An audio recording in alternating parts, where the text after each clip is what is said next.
You are for Hillary Clinton. She is struggling right now when it comes to her emails. She has been since even before she declared her candidacy. And we now know from new emails that there's really quite a bit of an overlap between the Clinton Foundation and the State Department when she was at the helm of the State Department. You have a majority of Americans who don't believe that she is honest about her emails. How does she shake that? And how does she, I guess, turn away from what are really bad optics for her?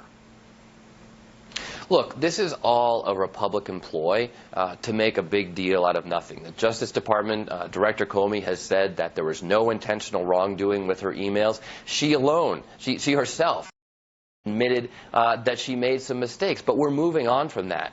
And what the Trump campaign is trying to do is just distract attention from the fact so is it that really he is talking is it just created by Republicans? Or, I mean, I look at it, the facts of the case, and I think there's something there that should be scrutinized. Is it really just Republicans piling on, or is this fair questions?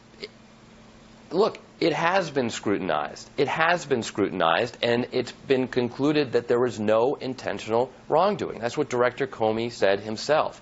So the fact that we continue to talk about this and distract attention from the important priorities of the day, the fact that Trump has an economic plan that Senator Kane's own former Republican economic advisor says will put us into a recession and cut 3.5 million American worker jobs.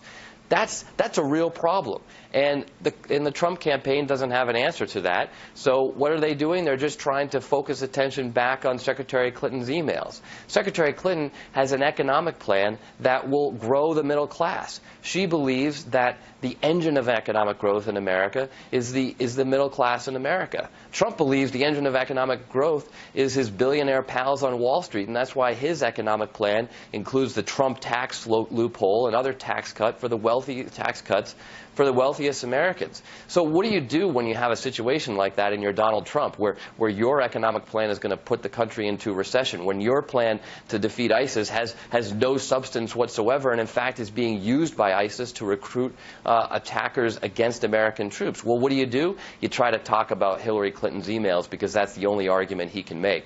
So we've got to realize that we have an important future ahead of us. We've got to grow the economy here at home, and we've got to defeat ISIS abroad. Secretary Clinton has a plan to do both.